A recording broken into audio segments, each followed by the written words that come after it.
Harta tahta wanita. Siapa yang tidak pernah mendengar idiom tersebut? Banyak orang yang berpendapat bahwa 3 hal di atas dapat menjadi penyebab kehancuran hidup seorang lelaki.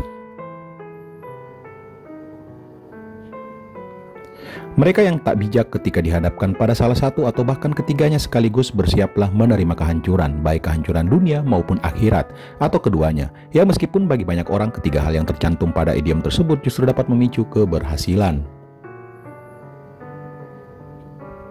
Betapa orang-orang yang bijak menjadikan harta, tahta, dan wanita sebagai motivasi untuk maju. Motivasi yang ditempatkan secara profesional sehingga menguntungkan bagi dirinya tanpa perlu merugikan orang lain. Mungkinkah? Tentunya sangat mungkin. Aku ada contoh lelaki yang tidak berhasil menjadikan salah satu dari harta, tahta, dan wanita sebagai motivasi. Hidupku berantakan akibat seorang wanita. Pada awalnya wanita itu memang sangat memotivasiku, namun sayangnya hal tersebut tak bertahan selamanya. Wanita itu meskipun secara tidak langsung telah menjadi penyebab kehancuran hidupku.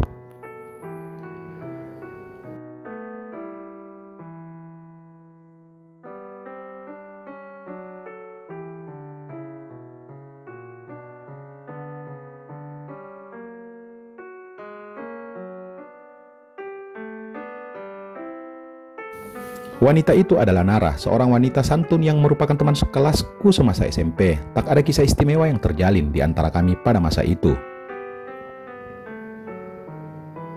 Setelah lulus SMP pada tahun 2004, kami justru terpisah dan baru berjumpa kembali pada tahun 2014. Ketika sudah sama-sama memasuki dunia kerja, 10 tahun kami tak saling jumpa, kecuali sosoknya yang makin terlihat matang di usia 25 tahun. Nara tetaplah seperti yang kukenal semasa SMP dulu.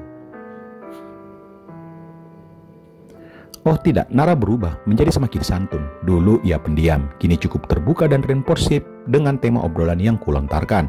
Tapi Nara lebih sering menundukkan wajahnya, tak pernah secara gamblang menatap lawan bicara, meskipun tidak sampai benar-benar menghindari adu pandangan mata. Sejak dulu Nara dikenal santun pula dalam berbusana. Di masa SMP dulu tren pakaian seragam anak sekolahan adalah rok yang agak panjang namun ketat, dipadukan dengan kemeja berlengan sangat pendek yang juga ketat. Dan Nara termasuk anomali karena tidak pernah mengikuti tren seragam seperti itu. Kini Nara melengkapi busana santunnya dengan sehelai kain yang menutupi kepala. Ia menjadi wanita berhijab, namun Nara masih terlihat modis karena tetap bersedia memadukan pakaian atas yang cukup lebar dengan celana jeans atau katun yang juga tidak ketat itu. Bukan pakaian terusan, apalagi sampai bercadar. Nara bukanlah wanita cantik, terlalu jauh jika membandingkannya dengan aktris macam Cut Meyriska, Fanny Fabriani, atau Citra Kirana yang begitu cantik dengan hijabnya. Nara pun tidak terlalu atraktif. Sejak SMP dulu, ia bukanlah siswi yang diperhatikan teman-teman prianya, standar saja. Namun di mataku, Nara memiliki daya tarik tersendiri, pembawaan yang kalem dan santun, serta tatapan mata yang terkesan teduh memikat hatiku. Dan saat kembali berjumpa setelah berpisah selama 10 tahun, kesan tersebut tetap melekat pada sosok Nara. Aku jatuh cinta pada Nara, lalu Gayung pun bersambut. Setelah beberapa kali bertukar janji untuk bertemu dan merasa bahwa waktunya tepat, aku mengutarakan perasaanku kepada Nara.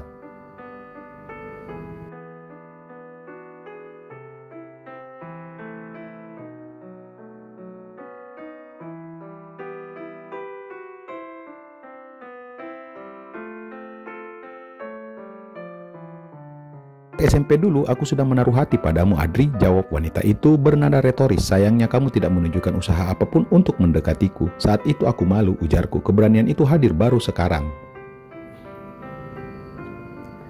Untung saja kamu tidak terlambat, tanggap Nara sambil tersenyum. Dan untung saja selama 10 tahun ini aku tidak pernah beranjak kemana-mana. Aku mungkin memang menunggumu. Aku juga imbuhku, aku mencarimu.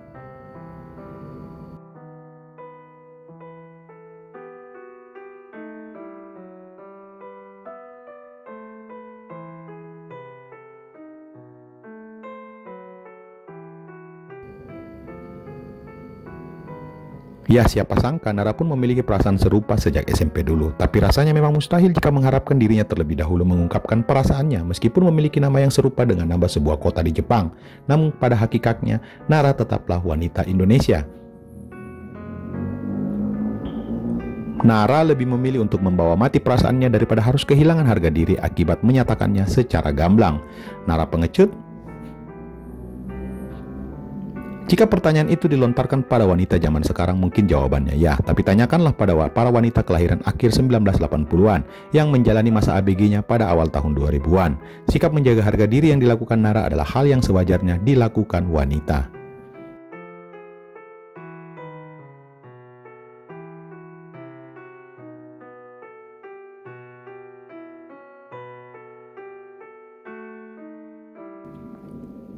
Hubungan kami berjalan tenang. Aku dan Nara sama-sama bekerja dan terkadang pekerjaan tersebut harus dilakukan hingga jam kerja terlampaui. Praktis kami kesulitan mengatur jadwal pertemuan. Layaknya pekerja kantoran, jadwal kerjaku memang normal hari Senin sampai Sabtu. Meski kerap lembur, benturan diakibatkan oleh jadwal kerja Nara di bidang e-commerce yang tidak tentu. Wanita itu justru lebih sering bekerja di hari Minggu, di saat kebanyakan orang libur, termasuk aku.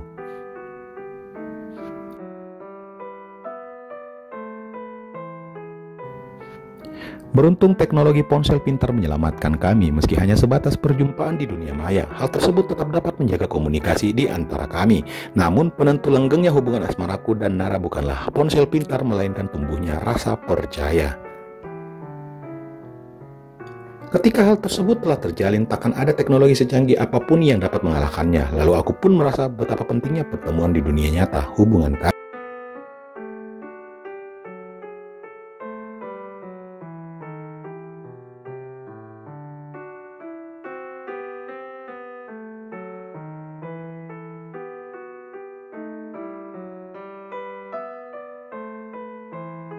Aku harus mengorbankan kesempurnaan absensiku di tempat kerja dengan memilih untuk bolos meski tetap meminta izin atasan, mengorbankan beberapa ratus ribu rupiah yang akan dipotong dari gaji bulananku.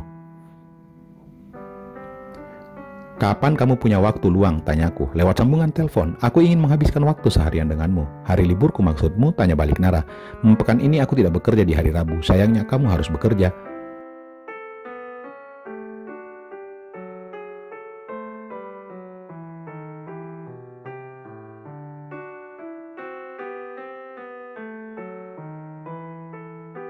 Kamu harus bekerja.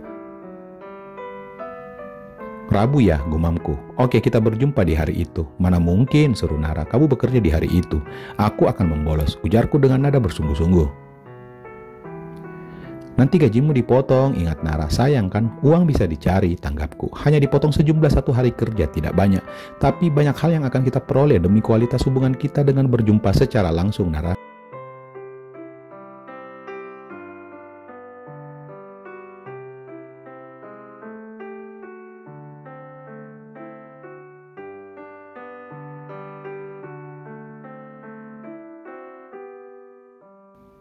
Tak ada jawaban darinya. Kamu juga ingin berjumpa langsung denganku kan, tebakku. Tentu saja Adri, jawab Nara cepat.